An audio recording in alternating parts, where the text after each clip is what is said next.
I mean, you tried.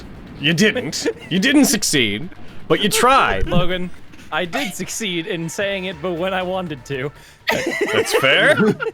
So yeah, when you guys are coming in, you guys retrieved the other 2 of the medallions. After you did so, you put them into the slots where they go on the elevator. When you turned it on, a series of things happened. The first thing was a statue of the goddess appeared that you guys could use to buy vital stars and whatnot, which some of you did, some of you didn't. Oh yeah, I guess I should go over that. We're not sheep. The other thing was you put another one in, and a test of the goddess heckin' turned on, which you guys went into, and you did the exact opposite of maybe what you should have done when fighting it, because you had to knock the dudes over, so you were like, you know what the solution here is? Make them so huge we can't! And then you did, and you created Venti Angelo, which Marile then used style points to proceed to jump off a wall and heckin' kaiju kick down onto the ground, and then you guys beat them up, got the blue orb, used it, and got yet more hit points, making you the beefiest level 3 characters in the history of D&D. I release you! You are free! You are in the elevator room, the medallions are in the slots, the elevator is functioning, you guys just benefited from a long rest, and you have your new abilities now, which means that, among all the things that happened, I think it's really funny that Arden has remembered how his mutagens work all of a sudden. Listen, I'm perfecting the formula. That's it just required a bit more of my blood. And now, Just stop her first. you have the stage. I'd like to sit down for 5 minutes and use my subclass. I can make a potion. You can. Which one do you want to do? Mutagen. Which mutagen do you want to do? I'm gonna get the Embers mutagen. Okay. I will whip out this set of, like, they look like alchemy supplies, but like they're more suited for, you know, for my needs. More magical. Like they like have some like syringes and other what look to be like medical supplies. They're not Scalpels magical. and such. Scalpels and whatnot. Yeah, it's like it's a combination of what looks to be alchemy and body horror. But yeah, he's like drawing his own blood, mixing it with certain chemicals that he has stored in his supply kit. Eventually, he makes this this vial filled like this orange liquid with like this blackish like smoke texture like inside of it as well. And then he drinks it. Roll me a Constitution check. Oh heck. An 8. Oh. So Arden drinks it. You guys see him create this substance that almost, when he completes it, it is again an orangish liquid that has this like black smoke-like substance drifting through it that penetrates the and leaves the surface of it as well. He makes it, inspects it, uncorks it, drinks it, and then there's just a moment of just downing it like a shot, and then just a from Arden. As a small wisp of black smoke just escapes your mouth. What does You're it right. taste like? Oh, it tastes like. Have you ever tasted firewood? I But don't like just know. the embers of it, you know?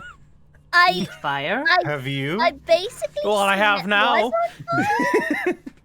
Yeah, no, I had to actually use embers from a fucking fire for this recipe. Yeah. So, why did you do that? So if we run into so? more fire, I'll be a bit more resistant to it. So you'll be like me, kind of, maybe. A little bit, yeah. Nice. It goes. Oh, I think it went down a bit wrong. Do you want some water? I'd love some water. Holy shit. You drink some of the water, which had previously been exposed to the winter conditions outside, and you don't expect how cold it is. You see him pull back as if it burns him. Unfortunately, these things come with side effects. Like. Let's just say I'm not looking forward to running into anything, you know, cold. But luckily, we're not going into a completely over frozen city or anything. Yeah, good thing, right? Whew. It seems like a bad idea, is what I'm trying Was to say. really worried about that. Yeah, there's no frost tails here. If Well, the anything, next we time just we need go into to a sit hallway down that for tries to 5 more incinerate minutes, and then I can just make a different potion. Yeah, it's fair. I like watching you work. It's really cool. It's interesting. Oh, thank you. It's very nice. You Never used seen your anyone get before. blood in that little cocktail of yours. Hmm. Does that make you some weird kind of self-vampire or something? Self-fire. You said before you're a half demon. Which kind I are am. you? Do you know? I've got no clue, unfortunately. What kind of demon were you hoping he might be? Marilyn? Oh, I don't know. I was just actually very curious. Either way, he turned out good. Oh, well, thank you. You're welcome. Appreciate it. Always be nice to the customer. He Wait, just gonna sit his hand in his head, sit his hand on his head, and just look away, just like, oh my gosh. Looking over at Nicolo. She always like this. All of the time, Okay. every second of every day. Do you have a problem with that, Nicolo? Of course not. Why would I? I guess I can never expect you to be jealous or feel any other emotion except for anger and indifference. It just would make a lot more sense if somebody who was being hunted by people would live a bit more of a secluded lifestyle, is all I'm trying to say. Boring. Exactly! See, this is why I like you, Manny. Nicolo has a point, though. He does, pero quiero vivir. So how do we get this thing to go up again? Clearly, you guys have never ridden an elevator. the- You push all 4 buttons at once. The up one. Is there an up one? When you walk up to it and you push it in, it depresses, and then when you take your finger away, it comes back out. Okay. Let's try the next one. You go over to it, you press it, it depresses. Nothing seems to happen. I'm telling you guys. No, maybe we do. Maybe you're right. Maybe we push them all at once. Let's do it. It's worth a try. Yeah, let's do it. Boop. As soon as you have 3 of them pushed in, including the original one, the elevator starts to move. It shudders for a second as whatever locking mechanism holds it in place gives away, and then it starts to slowly go up. As it does, all the lights in the surrounding area, going down the hallways and whatnot, the ones that have been following Gino, they all turn off as if the floors and hallways depower all at once. Oh, And look, it's Earth Day for demons, too. As it goes up, after about a minute, after nothing falls down and attacks you on the elevator, breaking the trope, eventually you get to a point where the windows disappear, and as you go up, it is just solid machinery on the edges of the elevator, and then it comes to a stop in a relatively wide hallway compared to normal hallways, at least, about 20, 30 feet across, wide enough for the elevator to have enough room to come up into it. You hear the sputtering of electricity as lights turn on the ceiling going down this hallway that stretches into the distance. We're trying to get to the workshop, right? Yeah. And then we're going to take this spire and connect it fully into our world. Right. If we connect it fully to our world, would we be able to... Would it just stay here? I guess? I believe it would, but at least it wouldn't be stuck between there and, well, the coldest parts of hell. I believe that once we secure it, then perhaps the city will be at least somewhat more manageable, hopefully. Maybe. I was worried that maybe if we were able to get through it, I'll turn to Arden. would your not really friend, Layden, be able to maybe control the Talon too? Maybe he's doing something similar. he could be. I've got no idea what he's up to. I believe we're going to be having Gino control it, are we not? I guess. I don't know. It was just a thought. At this point, we don't have a lot of options. If we don't do this, if we don't do something, then the city will be in a perpetual state of winter until someone worse shows up to take care of it. This hallway makes me think of Lights Out, a 2016 horror thriller. No, I was really thinking want about to- the Disney one. Huh? I'm sorry I interrupted you. No, I was just gonna say I'd really like to watch movies with you, Manny, once this is all kind of wrapped up and stuff. That sounds fun. Yeah. Mm. And a I theater? guess Arden can come too. Especially if you don't know what a theater is. I think we're all going to need some sort of a break after today. As you guys proceed down the hallway then, do you take any particular precautions or move down it in any particular way? Can I investigate for traps? As you move around, there are shutters on the sides of the hallway as you move across. You couldn't see them initially because of how dark it is. Just outside the area where the spotlight lights from above are shining down, you see that the sides of the hallway are actually massive shutters that are completely blocking out whatever's outside. As you're investigating this, you find that some of them are cold to the touch, and there's bits of frost underneath them. Ah, fuck. Continuing to move down, you don't find any traps, but you do eventually come to, you're feeling along the walls, and whatnot, you do find what appears to be a switch that a bit farther down you can see the end of the hallway. There's a large shutter blocking the way forward. Nothing particularly menacing about it, but there is a switch on the wall that you stumble on as you're moving forward. I will flip it. As you press the switch, which when you put your hand on, it's like a full hand, like there's a audible like whenever you turn it on.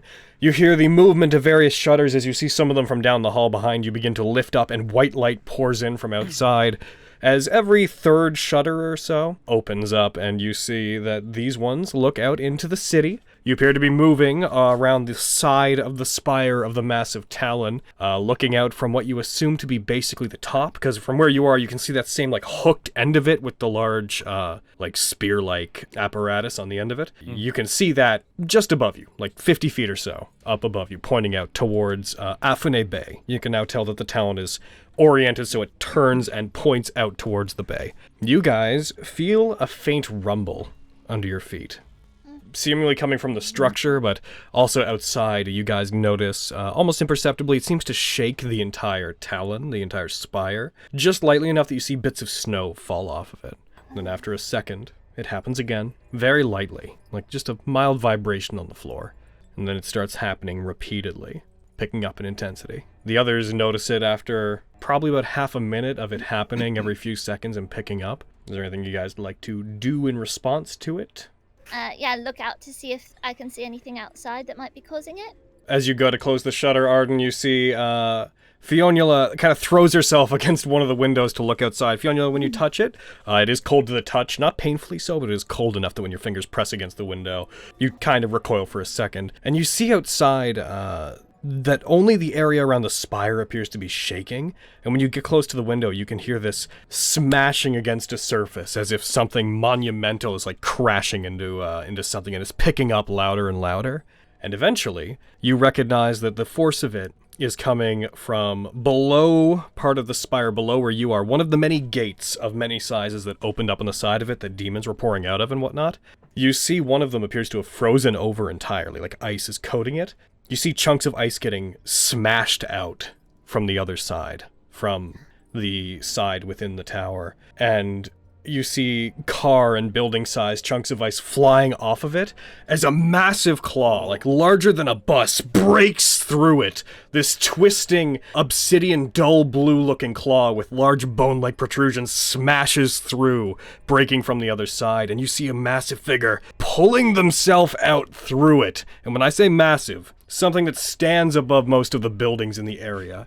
You hear the sound of creaking as Arden at this point pushes the button to close the shutters, and they start coming down in front of you. As you look out, you're the only one that's going to be able to see as the shutters come down in front of you. You see a colossal figure that stands above the building, standing, a humanoid figure with these two massive tails coming down from like just on their back that whip around the length of streets individually. These two massive wings that look like crystallized blue material coated in stone with runic writing running along them, pulls itself through, standing above the building, standing, you'd guess, roughly 42 to 50 feet tall, carrying an axe that the tip of which is larger than a vehicle. You see, I'm going to share this with you specifically. You're the only one that gets to see this.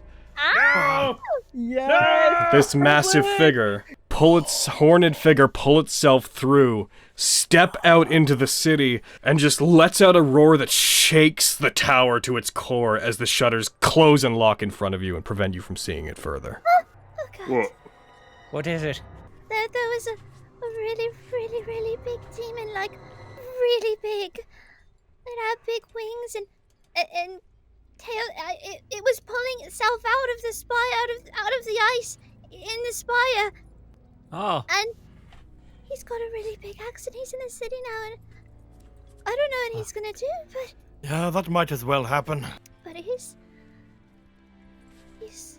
bigger than Gino, like maybe like 10 Ginos or more. 10 Genos? Oh. Yeah, Like a 10 dozen. Genos tall or 10 Genos thick? tall. Fuck. Oh. Okay, how many Genos thick? Well, Neutral? his tails were about the same. Oh, lots of Genos long. Oh. They have wings too. But Well. but he's outside. He Well, can I only hate fly that. up. Yeah. Well, let's never go outside again. But what could happen to everybody else out there if they're not already dead? That sounds like Yeah. their problem. As of right now, we can't Can't do really anything worry about it. about No, that. There are people who are, Let's- honestly, if there are anyone left after everything that went down today, then it'll I'll be a be miracle. surprised. That Let's means try it's our just best to us. avoid that thing for now, I I think. agree. Let's just make our way to the top and see if we can fix this. Based off of her description of the monster, can I, like, roll some sort of, like, intelligence check or something to recall information about what it might be? You have a vague recollection of, at one point, going through some of the books of the higher-ups, like sometimes when you were in captivity with the Order of the Sanguine Heart, you may have gone through some of their books studying demons and demonology and what have you. There was an occasion that you're trying to recall that based on the description of what you've been given, you would have recalled that the description vaguely matches a demon named Veilfar, that historically there was a massive war in the demon world between factions led by two very powerful demons, both claiming to be the king of the demon world, Mundus and Argosax.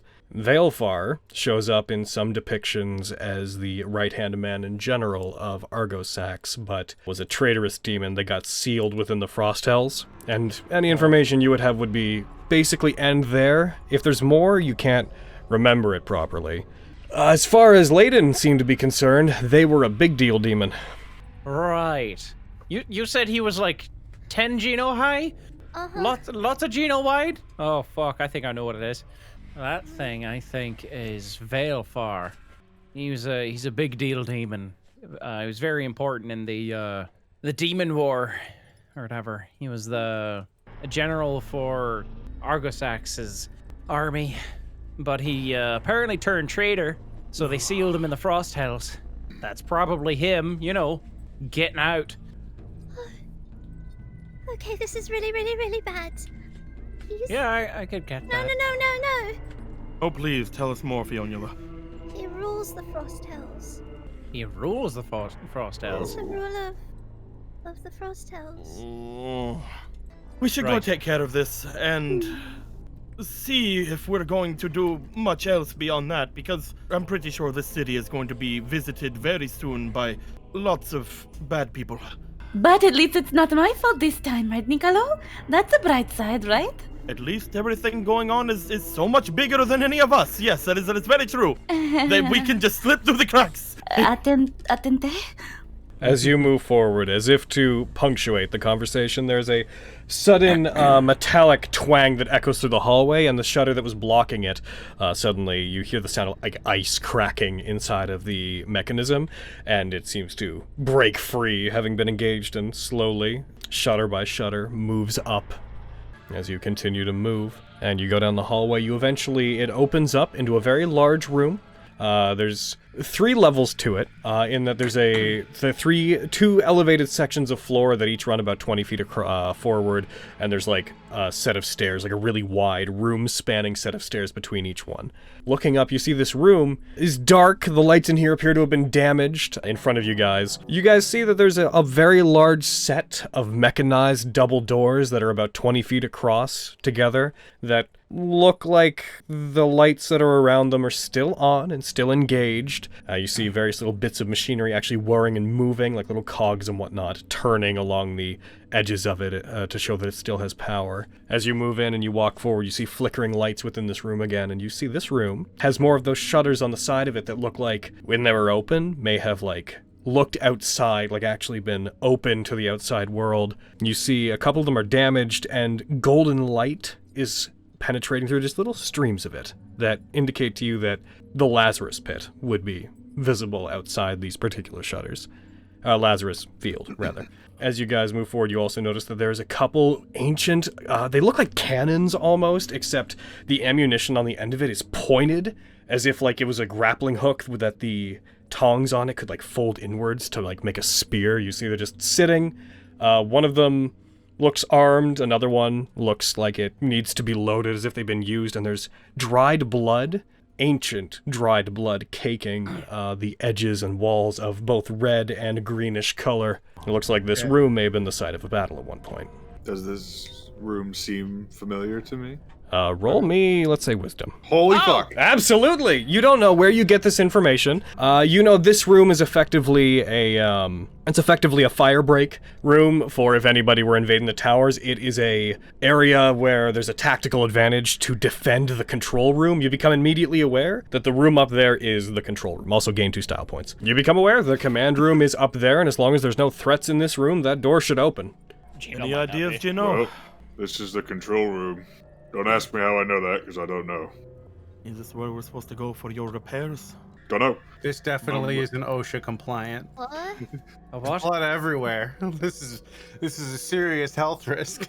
It is going to fail the health inspection, yes. Uh-huh. As you head up towards the door, Gino, and you get up to it. Again, it's a large, 20 feet tall, 20 feet across set of metallic double doors that are made of many panels that look like they would slide apart from each other if it were opened. As you do, you see an eye-like mechanical apparatus open in the center of it and begin looking to each person that's in here. You notice when it looks, it stutters slightly, as if it is not functioning properly, but its eye moves to each person in the room and then to you, and then seems to focus on you briefly, and then nothing happens. Open! The lens on this mechanical eye tightens and becomes smaller, and then dilates outwards. You hear the door begin moving. As you say that, you hear the sound of steam and hydraulics within the mechanism as some of the plates begin sliding out, and then you see it stops and it sputters for a second and slides back into its closed position, and then the entire door, the mechanism just seems to stop working immediately. You hear this almost mechanical short-circuiting coming from inside of it. He's gonna whip out his greatsword, he's gonna try to plunge it between the door, wherever it is, try to open it again, whereas as it was opening before. The opening segment is. As you go up, you try to force some of the plates open. You do manage to get them to slide open a little bit, but then they snap with a much greater force than you can wrestle against it back into place. As you do, you see a panel open up on the side of the door, and you see just like an error message, like a red flashing message go across this, what looks like LCD screen that just pops out of the wall. Gino and Nicola both go over to look at it. You can tell that it's in Infernal, but the LCD display here indicates that the system is trying to divert power to the door, but that something is preventing it from fully powering up. We should maybe check the room and see if anything is on. Marile, as you hear that, you look up towards the ceiling, and you see electricity arcing on a part in the darkness up above you. As it does, you see that in these brief flashes of light caused by the electricity, there's something massive clinging onto the ceiling. As you see it, you just hear this low as 2 eyes open up and see you. Crashes down, looks to both of you, wings furl out, electricity dancing between the 2 of them, and just lets out a as it reels back and screeches like a bat at the area around it, and we're going straight into combat. Gino, you're first, except you're surprised. Yeah! Nicolo, you're after Gino, but you're surprised. Ah! Yeah! Marile. Gonna go smooch. Oh my gods, I love you! Are you gonna try to use Devil's Kiss on it? Yes. As it comes towards you, it hits the ground, looks towards you, swings at you. You kind of duck past it and move in towards it. And as you do, you give a very gentle, as it's passing you, just kiss on the side of it. I want to use 3 style points. All right. So as it lunges towards you and attacks you, you duck, and because you use 3 style points, you grab onto it and kind of swing up and sit on its leg, pass by it, kiss it gently on the side of its head as it attacks you. Its claw comes up. You just duck off of it as you do, and you get away from it. But you do get shocked by it. You step aside as you do. You just put one thumb up to your lips, feeling a slight tingle on them from the electricity. Oh, electrifying. Not the way I expected it, though. Yeah, so I'm going to do Bardic Inspiration. So I'm actually going to give it to Emmanuel. Not a bad idea. He's on the cannon. Oh shit! And now you can move 15 feet without a provoking. Emmanuel, opportunity attack. I'm gonna throw a thing at you real quick. I'm gonna go ahead and just share this immediately. I'm gonna just Guys, it's a boss fight. share that and have this up there. And Emmanuel, I'm gonna go ahead and give you this immediately. Actually, no. You know what? I'm not gonna. There's some cannon-related stuff on there. It's the only hint I'm gonna give Yeah, you. you see him slowly falling off the side of the cannon. We're gonna move closer to the child. Okay. As you do this, you stop and you like do a very brief, perhaps slightly inappropriately sensual dance in Emmanuel's general direction, which causes him to start sliding off the cannon. As you do, as part of it, the creature strikes down into where you were, and as their claw comes down, as part of the dance, you slide away from it and duck and get over towards Emmanuel. All right, Arden, your surprised ass is on deck. But this boy's going to look to everybody who is around currently. So, it's going to turn, and it is going to rush towards towards Arden and Fionnuala, who are No, I want my reaction. in the process of turning. Have you taken a turn yet, Nicolo? You have. Yeah. So you could attack it if you want to. Yeah? No, leave me alone. That's a hit. It takes 10 damage as you swing towards it with your machete, which we've changed to do slashing damage. There's You slashing damage. cut towards it, you hit it. I will note that when you hit it, it was within 5 feet of you. No, it wasn't. So, you take 1 lightning damage. As you hit it and electricity courses along it, as you say, as it just courses into you. And then you see the electricity running along it, beginning to charge up, and it is going to target the 3 of you, Nicolo, Fionnuala, and Arden. It reels back, and like a fucking Toby Kadachi releases electricity at the 3 of you. Arden and Nicolo, you both succeed, and Fionnuala, you fail that save. Why can't this be fired in? It rolled because it's electricity. I agree. Why can't it be? Arden and Nicolo, you both take 3 damage. Fionnuala, you take 7. The electric coating on it no longer seems to be present. So, Fionnuala, it is your turn, however, and you may have a thing to do here, but it is going to take a legendary action. You are within 10 feet of it, so Fionnuala, you're the only one who's actually going to get hit by this. It's going to use both of its legendary actions to bring its wings in. You see energy gather, like a little bit of electricity charges up on it, and it releases a shockwave that only hits you. Bully, Fionnuala. You succeed! You do not get knocked prone. Hey. I'm being bullied. So I'm gonna do that thing that I do and spend 2 focus points and no longer be surprised. Use the jutsu. Fionnuala is about to get surprised and hit by this. You see their weapon go to their sword, and it is drawn quicker than you could imagine them reacting, and they are immediately ready to fight. It's like you expected it or something. It rushes forward, it blasts the area with electricity, a wave of force goes to you, and when it hits Arden, you reach out to the side to try to reach for Fionnuala as a blast hits between the 2 of you, and Fionnuala is away from it, under it, and already rushing towards the creature. Be careful. I've got this. That's a hit. Woo! Beep. You deal 8 damage as you rush towards it and strike it with your blade. And that's it. Gino! I am, for this turn at least, I'm just gonna whip out my gun and shoot it. As you do, Gino, as you rush towards it and you take your gun out and aim at it, you have this brief sensation in the back of your head of something making a connection with you, and ambiently combat data is being uploaded to you, teaching you basically what you already know it does, but you find that just effectively demonic programming is working its way into you and restoring some abilities you didn't know that you had previously. Right, I'm gonna do my thing. I'm gonna heckin' use my bonus action to summon my echo. As you rush up towards it, you take out your gun. As you do, this apparition of you pulls away from you and keeps moving to the side as you all see a second Gino with just like a slight discoloration with a slightly wispier form peels off of him and ducks out to the side. I actually will not have him be there. I will have him be right next to this boy. Hell yeah. And he will just use his greatsword to attack. All right, Gino rushes up. As he does, he stops briefly, ducks to the side as the manifestation still appears, but rushes up and leaps up over it, bringing its greatsword down on him. Go ahead and make your attack. That hits. Heckin' hiya! As the Ophanex's eyes seem to follow you as it rushes at it, the apparition you summon leaps up into the air, glides towards it, and slashes it while it's unguarded. And I'm gonna use Unleash Incarnation, I think it was, to attack again. Hi-ya! Rushing up towards it, that hits as well. As it goes for the first attack, it brings the greatsword down, and then in this like sudden motion, without actually moving itself to get it to attack again, its body just sort of shifts and resets into like a different slashing position, and immediately cuts across it again. Very much with the same visuals as somebody who's action canceling on a controller. And hey, guess what? Get Action it, surge. All right, go for it. He's going for another one. Style point. Hiya! That hits. Yay! It takes 11 more damage. I gotta get a style point from that too. That's so good.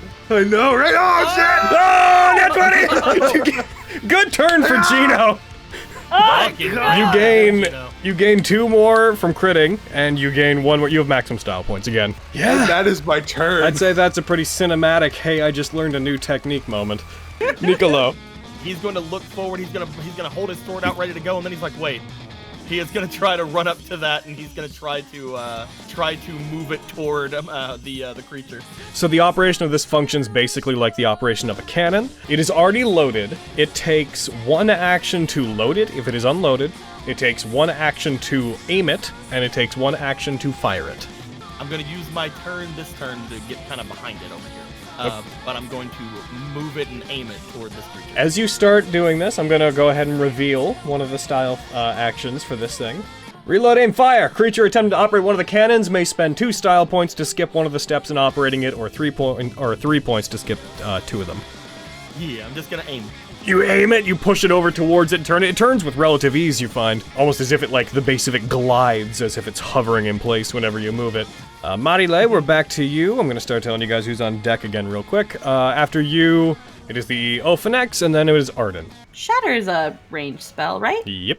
Yes, You do a quick okay. spin, you turn over towards it. Fucking pelvis. You snap your fingers towards it, and as you do, a greater sound, a earth-shattering crack, matching the snapping of your fingers, erupts from beside it. Go ahead and make it roll the save against that spell. It succeeded, but it's still going to take half. It takes 8 damage. It would have taken 17, but that would have been great damage. Yeah.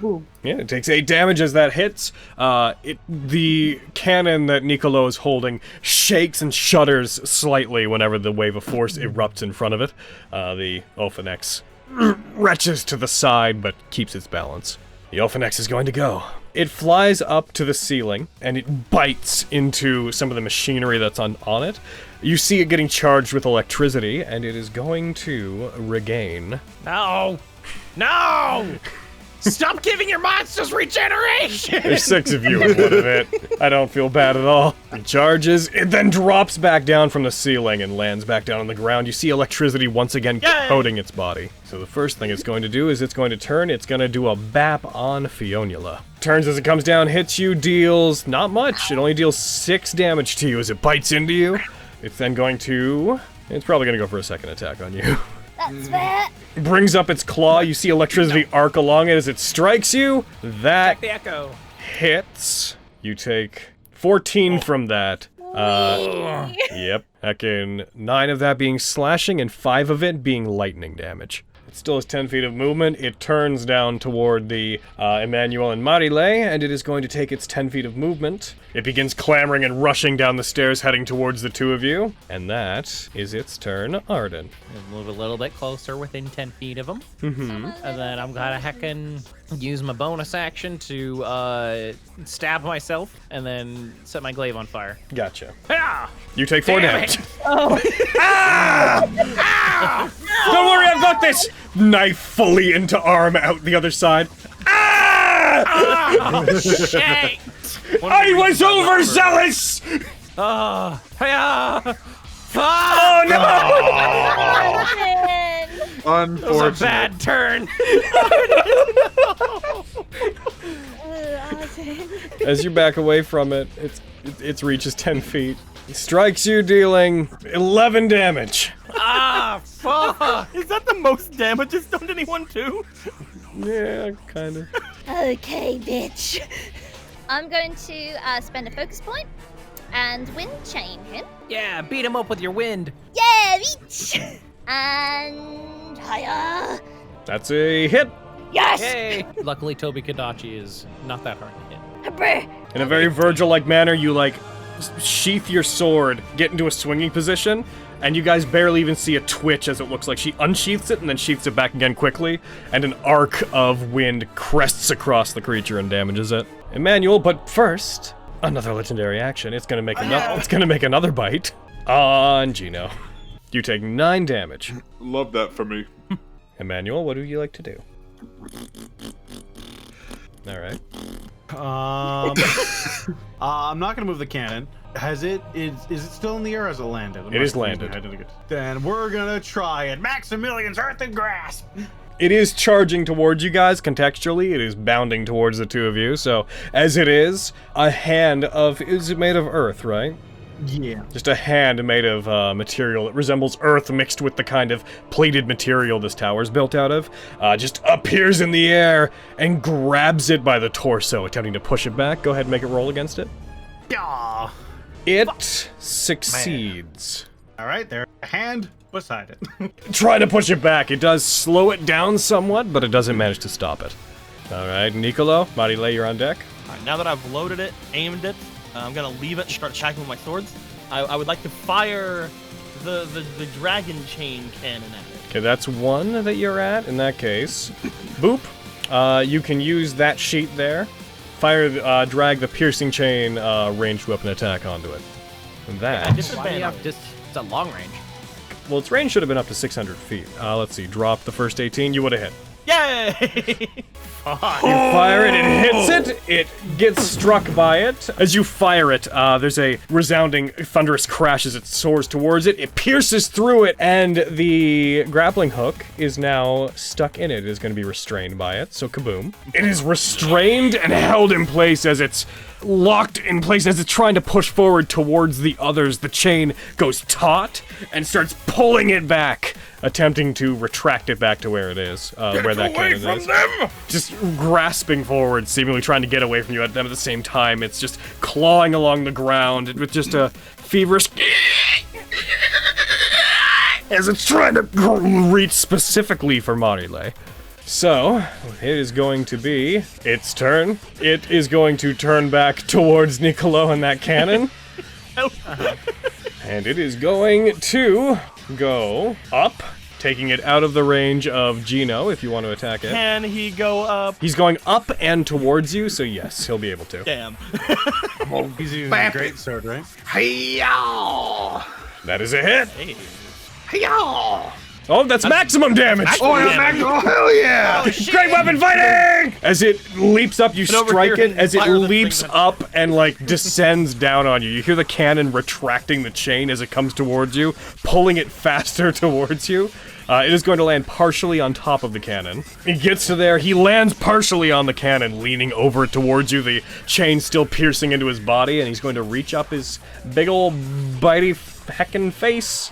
And he is going to go for a bite on the cannon. Bites into it, deals 10 damage to it as he starts ripping parts of it apart. Then he is going to go for a claw attack on you, which hits. He reaches forward, strikes. You take 13 damage as it reaches across the cannon to hit you. There we go. See, Arden, he did more damage to me. That's good.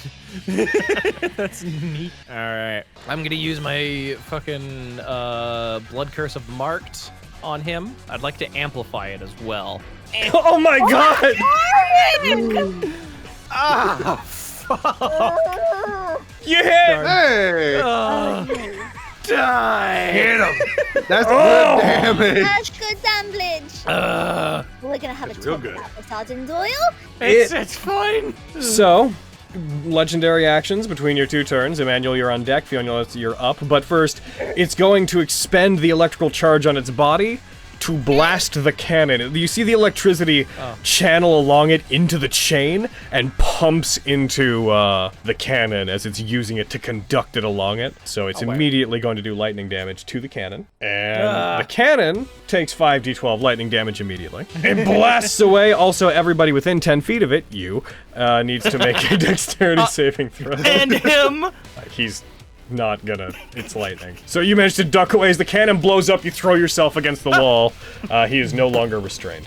Legendary action is one that he's gonna use to make a bite attack on the Echo. Oh, now he goes for it.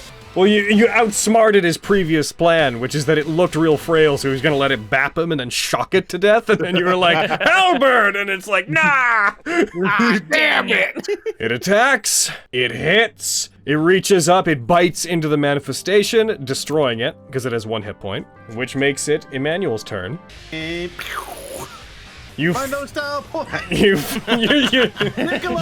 it, you fire at it, as it hears the noise, it ducks down, and the chain fires over its head. It hits into the wall just beside Nicolo. It breaks through the shutters behind him. A large amount of light from the Lazarus field pours out, like lighting up the top area of the room as the chain just soars out into the distance. Yo, roll me, looks at it, Emmanuel, like, roll me 1d100. 14, okay. As it fires, you just have a moment, you're like, oh, oops, and the chain just keeps going and keeps going and keeps going, and then the end of the chain leaves the mouth of the cannon and just flies out unceremoniously. Oh no!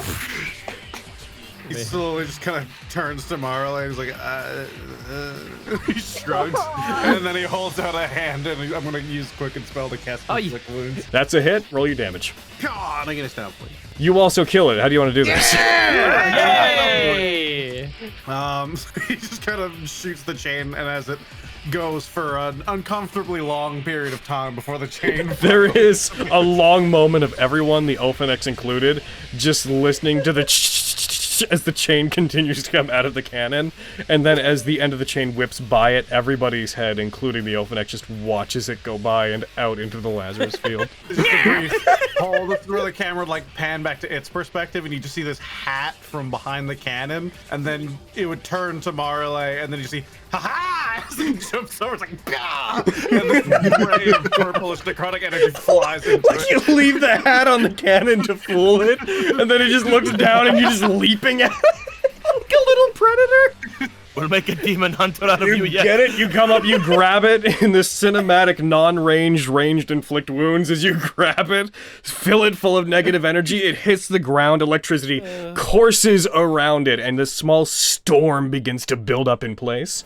As it's pushed to the ground, you see its body beginning to break away, lightning bolts streaking across, hitting the ceiling as it seems to dissolve into the element that created it. For a second, you feel like you might get damaged by it, but then its body dissolves down, and what's left on the ground in its place, you see the energy recoalesces into the shape of a shield. As it appears, there's a second Emmanuel where it just remains static and like, no pun intended, and it does nothing, and then very suddenly the parts of the shield shift out as if the mouth was opening very suddenly, and spooks you back for a second. You move back from it, but it seems like it was doing it just reflexively. It then slowly slides back into place. Anyone use a shield? As you investigate the shield and as you look at it, Emmanuel, it begins to shake on the ground, rises up into the air, just suddenly floats up. It rights itself in the air. The plates slide back into its smaller position, and it takes off and soars with a mind of its own through the air towards Gino. Gino, you put your arm up defensively as it comes towards you, and it stops just in front of you and seems to disappear and teleport away from you. As it does, there's a moment where the shield just seems to have vanished. As it does, you hear the sound of bending above you as part of the ceiling lets go, as part of the structure where the creature had been holding itself up before collapses. Several large pieces of metal fly down towards you, and as you reflexively put your arm up to defend yourself against it, the shield reappears in front of you. One piece dings off of it, and as you turn, it reappears blocking individual ones in the air, quickly shifting and flashing around to block the various pieces of metal. And after it finishes, it floats down. The faceplate on it, having spread out while it was in motion, shifts back slowly into place, and when it does, it vanishes, disappears, and seems to become ethereal, not even placing itself on your body. Can I see it with magic? You put your hand out quickly as it vanishes, you clench your hand instinctively, and when you do, you will it to summon onto your arm, and it does appear, and you become aware that you can dispel it and resummon it at will. Oh, that's fucking cool. Oh, that's fancy right there. Oh, Another devil on. Really cool. Do you feel cooler? I feel so much cooler. Yeah, you do. Ow. If we want to take a rest or something? Take an hour? That's probably was what was keeping that door closed, so perhaps it would be best if we sat down for a couple of minutes before we continued. As you say this, you see the main lights in this area flash back to life for the first time since you've been here. As power seems to restore itself, at least to this area, you see the door to the control room shifts, and it opens slightly, then goes back to being completely closed, except this time all the plates flatten out and become flush with one another and form this one totally flat, seamless surface, as if before it was never fully closed. And then you see the eye on it just open up and looks around in a much more quick, observant manner, locks onto Juno. Doesn't do anything else, but the door has clearly regained power. Might be Neat. a better idea to take a break. How long of a break are we talking about? Not long. We should keep on going, especially with that creature outside. All right. You gonna be good there? No, I'm fine. I'll be probably fine. I'll just make me a new potion here. Which one would you like to make? Just to really stress Hayden and Fiona out. I want to take Vermilion. Alrighty. I get an extra use of my my blood curse, but I have disadvantage on death saves. Oh no!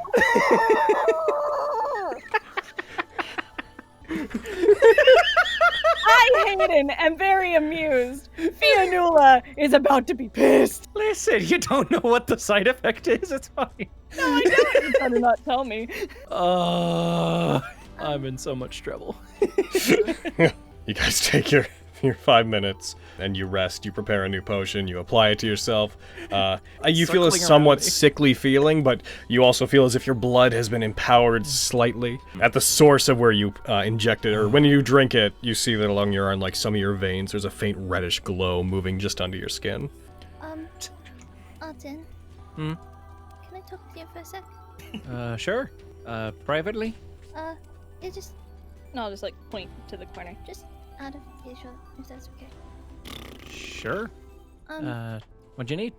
It's gonna sound really stupid, but after seeing that big monster thing outside and all this my stuff coming here and what you were saying earlier about what they did to you and what happened with all the demons and everything attacking your friends and everything that happened to you, why did you decide to trust me?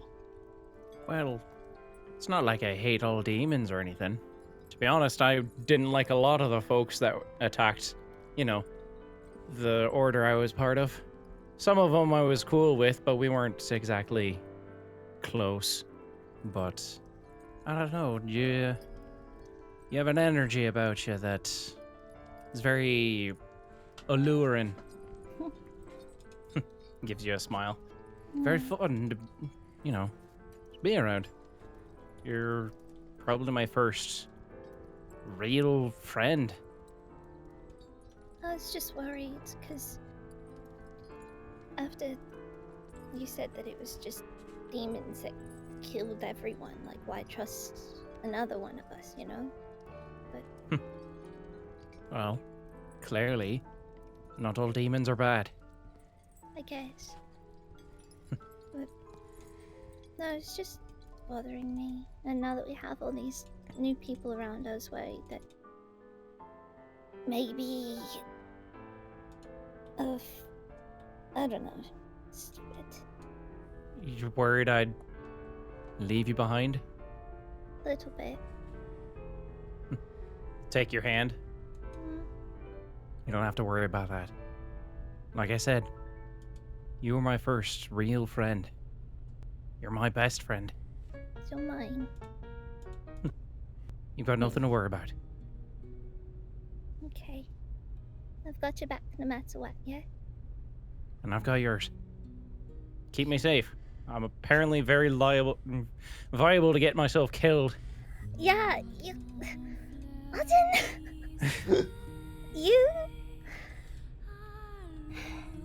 You need to be more careful with you. I'll do my best. You better. No, I'm a bit more sturdy than you might give me credit for. I don't know. I'm not giving you credit for it. Alright, fine. I'll be careful. Good. I will too. And I'll give him a big hug around the waist. And they Hugs you joke back. around about us being a thing. Thanks. Oh, thank you. Hmm. Well, wanna go hang out with them or? Yeah, no, that's fine. I just. Are you two done kissing and making up? We didn't kiss. Or make up? We didn't do that. Okay. 1 out of 2 isn't bad. You'll get lucky yet, Harding. What? She's just being weird. Don't worry about her. She's She's just assuming things. I mumbled the gist of everything to Marile, by the way. Anyway. You can write a novella out of this stuff. Maybe I should stop the poll and take on the pen. Please. The what? Don't worry about it. Arden, I feel like there's a lot you need to inform me of what the fuck she does. I don't feel like it's very relevant information. Why not learn for yourself, Fionnuala? She doesn't need that. Yeah, you humans confuse me. This comes up all the time. Every time we sit down, you talk about some poll and talk about pricing, and I don't get it. I talk about several types of polls. I'm so confused. Stop talking about You know, your this disco is- stick. This is starting to actually be a bit cathartic. Usually I'm the only one that has to worry about this. Yeah, but that's because you don't love me. And that's why I want a puppy Love instead. him. You're not getting a puppy. I said, but do you love him? Just like stands up. Emmanuel. What? And they say we're dating. As you can see, she only likes cute things. What's strange? Either way, What's strange? let's what make about our way is it- home. Well, Bored. let's You go. know, walks towards it. The eye once again scans him. Open sesame. Yeah, what he said. Open. As you say open to it, it once again shifts. The various plates separate from each other and pull away like this multi-layered, almost like rose petal of rose-like petal orientation of metal plates, opening up into a large room that when it opens, there's that sci-fi like sterile mist seeps out that. You see that it opens up almost immediately into this almost command deck looking large circular room that is probably wider than the hallway, like the room that you were just in. You see various demonic instruments around the area. The main thing you notice is the floor is largely made of glass that has this like steel and obsidian framing moving around it. And underneath it, you can like look down at the city. Frozen city outside, the blizzard is still going on and whipping around. You can see that daybreak might be coming because there's a bit more light than there was last time you could see outside. But with the blizzard being what it is, pretty much always dark as long as this is happening. You Any see signs of Ice Boy? of Ice Boy looking outside. Roll me a perception check with disadvantage. Nope. You looking around, it's hard to even see. You can like barely make out that what's below you is the city, otherwise you might have thought it was the Frost Hells itself for how thick it is. If anybody else wants to look out of the city, you could I would try. like to. Arden. As you step out and you can like see into the general city around you, you like all look for it, and it's hard to see through the snow and the blizzard and this like frozen smog that's effectively covering the entirety of the city. You can only kind of see the tops of buildings from where you are, with the same sort of vantage point of like a camera looking down at a city in a kaiju movie. Arden, you look around and there's just a feeling that strikes you suddenly. And you feel as if some demonic force is pulling your attention, as if something in your blood is reacting to and aware of a great threat. And you quickly, your eyes look over towards a part of the city where you see a couple of buildings get toppled and knocked down, and a large plume of frost and snow erupt and be disturbed outwards as a massive figure is moving through the city, crushing buildings, knocking them over as it does. As you see the massive form. He'll like back away from the window, like, oh fuck, oh shit. Beside him, around waist height, you just see Emmanuel's face pressed against the glass. What are we looking at? You can see something large moving through the blizzard, but you can't make out details. Yeah, Sure, fuck that. looks like a thing. A thing we shouldn't ever go near. It makes me think of Heckin, the Ice King from the 2010 animated series Adventure Time, voiced by Tom Kenny. Pretty sure that's what we're dealing with here. Did you see him? Yeah, I did. Yeah. That thing is awful looking. Oh man, I want to see it. It's Like up against the window. You know, I can actually probably live without ever seeing it. Yeah, that'd probably be better. His eyes are too probably live beautiful. longer. You know what? I was going to say I'd probably have nightmares about that thing, but I probably already have. They say that in order to stay beautiful, one must look at beautiful things. So I don't want to look at it, ever. As you look around, this place appears to have been built primarily so that you can see whatever is outside, so that you can keep an eye on the rest of the Talon. Gino, as you're like looking at it, as you like touch the side of it, you see almost like a Tony Stark-esque holographic computer just kind of appears in front of you. The rest of you don't see it, only Gino does. As you press your hand against it, you innately feel like you know how to operate this. Looking around, you can't see them physically, you're just aware of the controls in this room that run around it, and that they've recognized you as this holographic display along the side of the circular room just comes into focus for you. You could bring up stuff if you wanted to. You feel like you could use it to look out at different areas. As you're like touching it and manipulating it, all of you see the city below you seems to disappear, and the area that you're looking down at seems to switch immediately to the Lazarus field. And you once again see that massive expanse of the sunset sky with various bodies and armors floating in the air. When it changes, you actually see some of them are like pressed up against the control tower as if they'd been pinned there. Some of them have weapons piercing through them that appear to be sticking them to a exterior glass wall outside the one that you're up against. Gino continues manipulating it. It seems to change again, and what you're seeing outside becomes what looks like an expanse of a massive tundra with a large tower in the distance, as you saw before, and then continues to switch back. Gino, you note that I have no idea what I'm doing, but except I do. Makes sense. I'm gonna try to can I try to bring up something about, like, look up where the workshop is? You create this holographic display of what looks like almost a floating city that you recognize to be the massive construct that this spire is a part of that you saw before. 4 large arms spread out on the side of it like pathways that lead out to the talon-like spires, one of which you're in currently. At the center there's a citadel-like palace that is sitting in the middle of it. This whole thing made of obsidian and bronze and the heavy-looking metals. You note there is on each of these arms, there's one spire going up on like the ring of this floating city, and then there's another one going down towards the bottom of it. And you also note this place has a long spike coming out the bottom of it that seems to serve as its base that points down the downward oriented side. You become aware by doing this that the entire thing, this floating city, appears to be the workshop.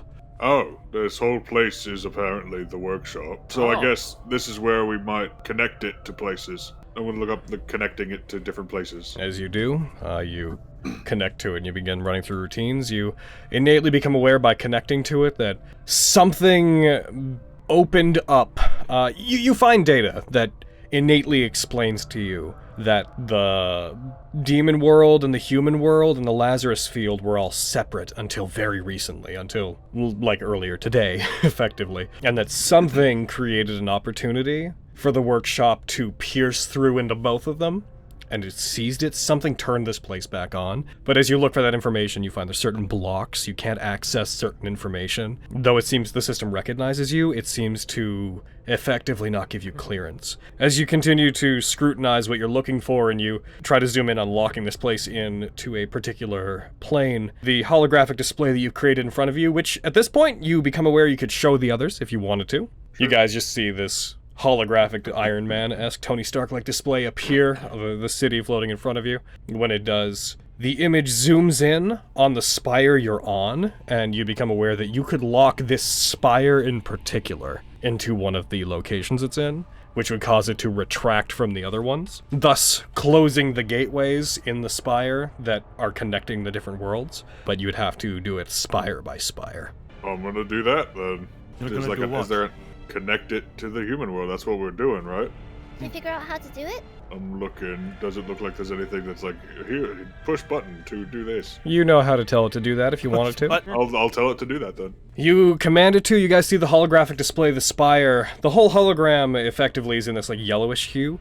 You see that the spire turns blue for a second, starts scanning through images of the different worlds it's connecting to, and then it turns green as it seems to lock in place. There is a shuddering as you see images of the tundra where it appeared before. You see it, and you see the spire in the Frosthell. You recognize this view, Fionnuala, because you saw it there initially. You see the Talon almost dissolving in the air while simultaneously retracting back into the ground as it seems to disappear and fade away. In the meantime, outside, you all see there's a mild tectonic event as part of the city near the spire you're in shifts and begins to, some of the buildings give away as if this thing properly lands itself. After it does, you hear this repetitive sound coming from down below you, as you see on the holographic display. The gateways along the spire close, one after another, and you see outside as the blizzard doesn't disappear, but the part of it pouring out of the spire seems to stop, and all that's left is the terraformed, freezing conditions outside with the demonic blizzard ceasing and just letting go into a general tundra-like frozen environment. Demons stop pouring out of the gates down below you, and the last thing that you see is the large chain and large, massive building-sized spike, grappling hook that had been on top of it. As soon as you land, you guys see from within the control room, the top of the spire kind of opens up like a bird's beak. The chain orients itself out of it. The giant building-sized grappling hook orients itself forward and fires off into the center of Afune Bay, and you see this massive chain connected to it, spinning and flying along with it as it just disappears into the distance, strikes into the water out in the middle of the bay, and seems to go taut, grounds itself, and then everything goes quiet. And then you, Gino, just the hologram, informs you that this spire is now locked, and it is grounded. Well, that's one. One. We have to do this for every one of them. Looks like it. As I just kind of motion down, looks as if the storm has died down somewhat. It's still cold, but maybe not like it was before. Maybe the more we close, the less it'll be, yeah? I feel as if they are isolated to their spires, it seems. I will note that as you look out, as the blizzard peels away, you see the sun is rising. There's a yellowish glow in the distance, as you can see that much through the ongoing storm that appears to have continued to envelop the Afune Bay area. You can see that the storm is still thick where you believe the other Talons are. It is only let up in, the local area. You see something large suddenly come up, a large shadow that blocks out the sunlight from the rising sun. You guys see a massive claw raise up to where the command deck is, just reach up from below your vision, claws inwards, and you see this massive bust-sized claw latch onto the side of the command deck you're in, and it doesn't pierce in, but it rocks the area as you see the huge body of a creature that two of you have seen pulling itself up onto the side of the spire from the outside. The lights inside flicker as you see this thing's massive form pulling itself up and bringing its massive head up to level with the command deck you're in. Latching onto the side of the spire, its tails whip around. You see one whip around and seem to try to strike into the side of the building and shakes it, but it doesn't manage to pierce through, and its massive eyes dart around as if it's trying to look inside, but you can basically immediately tell it can't see any of you. Gino is going to very quickly, while this is happening, he's going to try to pull up information on the computer about himself. As you do. And as you go through information, this thing outside continues to look in, and it tries to seemingly spy through it where it believes you are. It becomes evident that you can't see into this room, you can only see out of it. And you just see its mouth part, mist pours out from it, and you just hear, "Whoever's in there, keep your hands off that workshop. If I find you, I will not show mercy. Your city, this weapon, and your world are mine." You see it reel back. It slams its head into the structure, and as it does, power flickers. Gino, you find yourself disconnected from the computer as it happens. Just as you feel like you're about to reach a point where you find information on yourself, the system seems to flicker and disconnect, and the power seems to go out. "No! You have been warned!" It then takes off and backs off from it. It floats in the air briefly, and you see it disappear back into the blizzard, being hidden by it almost as if the blizzard means to get in the way and obscure it. Damn it. What happened, Gino? He did something. He turned it off. Son of a bitch.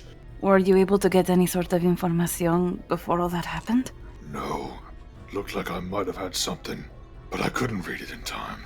Gino, you hear a almost comically typical phone ringing sound in the back of your head. I don't know. Are you guys hearing that? The rest of you are not. What? Aaron, what? Hearing what? What do you I'm hear? hearing like a phone. Go pick it up. Go click. hello? You hear like the sound of a receiver being picked up, even though there's no apparatus to go with it. And you just hear, like, in the back of your head, "Hey, you almost died." Oh, it's you. Yeah, it's me, you did it! It's less cold out here now! Yay. Is there a reason you calling? Well, I thought you guys needed assistance. What assistance do you have? Is he talking to himself? What assistance do I have? I think he's on call. I mean, do you plan on living in there for the rest of your life, or? No. Well, I think it might be time that we get introduced properly. Why don't you come outside? Alright. And he's going to mentally hang up. I'm going to assume that there is a cellular device somewhere in your head and you talk to somebody. So how did that go? I don't know. Maybe. It's the guy we talked to before. Oh. What did he say? He said that we should meet him outside. Afuera. Afuera, con eso. Con eso afuera. Yo no voy para afuera. Where outside? The outside area. Outside's guessed. a big place. Outside this. I believe that I'm we will guessing- need to make our way back down. Yeah, the way we came. You guys head back out. You head down, go return to the elevator for the sake of brevity. You take it down. It doesn't go down as far. This time the windows all show the city. As it passes by, you once again see the blizzard is letting up. It still looks cold outside, but you can see more of the city. And it looks like it's settling. More demons aren't appearing outside. The lights within this spire appear to be back on for the most part, as if power had been restored to it. You eventually get down, the elevator settles, a long hallway opens up before you where what looks to be a sealed wall disappears and peels away to show a way outside. As it does, light pours in, as well as a cold mist with it. You see, silhouetted against the light, sitting on a park bench leaned over, a figure, a humanoid-looking figure, just waiting patiently. You see them take a drag from a cigarette that they're holding, and as your eyes adjust to the light, you see a figure with greenish skin, shirtless, wearing what attire that appears to resemble that of a mechanic. They have a welding mask strapped to one of their belts, a bandana tied around their head. You see this figure. Hey. Bye. Nice to finally see you. I would like to offer my services to you as a former employee of this building. Did we already get your reasoning for helping us? We didn't have much time to talk at all, friend. Perhaps out in the open is not the best time to be speaking. There are still demons about. No tienes frío. It's as safe here to talk as anywhere if you want to. That's fair. I got ways to protect myself. He snaps his fingers and points up, and you see a large metallic creature that looks like almost like a long iron lizard made of plated metal rises up behind him, previously having been hidden, and just stalks around, leaps up on top of a building, crawls its way up, and lets out a metallic kind of howling noise. We won't be bothered. And or at least if we are, I'll get away. I don't really care. An artificer. Anyways, come on out of there. Yeah, I'm gonna Yeah, walk I'm right walking over out. to him and hold up my hand. Hey. He clasps your hand kind of nonchalantly and suddenly shakes it. My name's Fianula Ione. What's yours? What's my name? Yeah. My name's Briar. As for why I want to help you guys, I used to work in there 2,000 some odd years ago until the whole thing got shut down and I got kicked out. And I just want to get some of my stuff back. That's What fair. is that? All right. You see, that big-ass thing is part of a bit of a flying fortress. I assume that you looked at some of the information in there while you were in there, buddy. He looks over and looks up as Gino walks forward. There's a moment as his eyes open as if he's impressed by what he sees. Oh, it's been a while, big guy. How you doing? What do you know about me? What do you know about you? Basically nothing. Oh. Nice to meet you. I'm Emmanuel. This is my big, apparently, brother Gino. You're a child. That's what I've been telling them. Yep. I thought you were just like a weird sounding adult. Some kind of crazy, weird clown person when I heard you over this thing. You like taps his ear. But you're just a kid. He thought I was an adult. That's the important thing to take away, yeah. He's a lot stronger than he looks, though, Brian. Anyways, you, Gino. You're going by Gino, I assume. Yeah. You were one of my boss's pet projects. That's what Say more words. All right. Did you see what it was? The workshop that you were in? That big old flying city. He takes a drag from his cigarette. That was the workshop of the demon world's greatest engineer and weaponsmith, Machiavelli. Machiavelli played a hand in ending an ancient war between the demon king Mundus and the demonic ally of mankind, Sparta. He helped to forge some weapons made from Sparta's demonic energy, based on that symbol on your clothes. I'm guessing you know who Sparta is. Yeah. Machiavelli helped to forge his demonic energy into several weapons that could separate or merge the demonic world and the human world, the Yamato and the Rebellion. And then during a large stand at the end of that war, Mundus attacked Machiavelli. I was there. It was pretty bad. The workshop got involved in the fight, and Sparta, for some reason, decided it necessary to separate the worlds then and there. And so, the workshop, Machiavelli inside, got stuck in the Lazarus field. And I ended up on this side.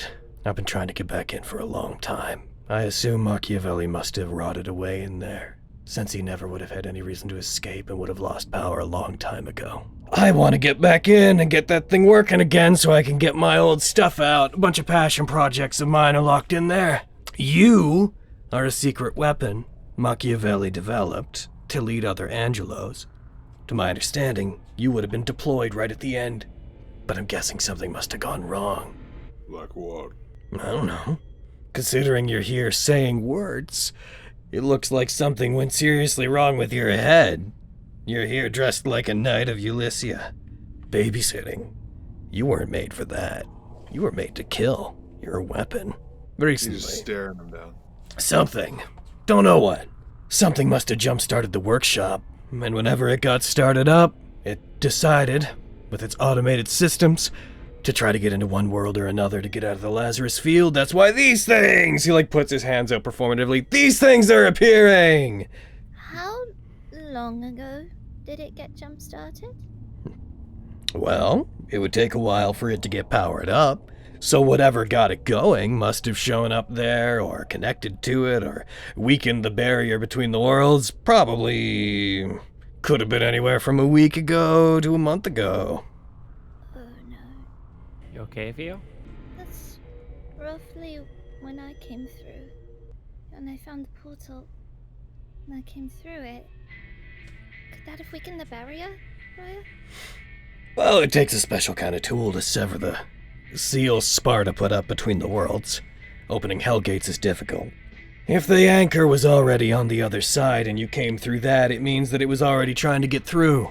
Unless it appeared because it was calling something from that side to it. Hey, I'm here to help you guys. Since you got this one online, my stuff from inside's already reconnected to me. You already got me back my Rumblejack. He puts his hand forward and you see a little podium with a little demonic head that matches the symbols on his shoulders, just raises up and appears in front of you guys. And if I got my Rumblejack, it means I can help you guys out anywhere, anytime, as long as I'm around. So what do you say? You guys help me get my stuff back. I help you save your city, and maybe your world. And I get a chance to work on those weapons I see you're collecting. I've been looking for this thing again for a long time. The human world just doesn't have the means to help me pursue my hobbies like I want to. So whenever I started to sense the barriers between the worlds cracking, I came running. And I'm glad I did. I'm not going to be able to go through these spires and fix it. I'm not that kind of guy. But after Machiavelli, I'm the best damn mechanic and demon smith you're ever going to meet. I'd say you need me. And if you get into the other spires and restore some of their functionality, I can help you make use of those resources. How so? I remember how it works. If you want things found out, you want to know how to get past some of the defenses in them, I can help you with that. Each one's a bit different. Seems like right now, he motions off into the distance. Seems like each one of them, currently, is opened up to the frost hell. Which means there's going to be a blizzard like the one that was here before, outside every one of these things. So my first piece of advice is you're going to want to find a way to keep warm. Otherwise, going to the other cities is going to be pointless. Says the one without his shirt. I am used to extreme conditions. I've got endurance. You don't say. You don't do the kind of work that I do without building up a little bit of it. Someone I can relate to on a spiritual level, almost. It must be your destino. Yeah. She also has a job Whatever that you you need say. a lot of endurance for. Yes, I do. She says as she approaches him. I'll bet. She just walks around him, does that little finger walk from one shoulder to another. Hello, my name is Marilyn. What's going on here? What? I'm just introducing myself. Do you want something? I think the real question here is, what do you want? He's cute. I like him. We should keep him. Can we keep him? Yeah, can you keep me? Looks at him, just eyes, just He's offering his services. I can offer him my services. For now, we need all the help we can get, do we not? Hi. Sounds right. Welcome to the team. Thanks. Did you not see that creature that was climbing up on top of the spire before? Oh yeah, Veilfar. Yeah, Veilfar's not gonna attack me. Why would Veilfar come here himself, though? Well, if I had to guess, the frost hell kinda sucks, right? Yeah.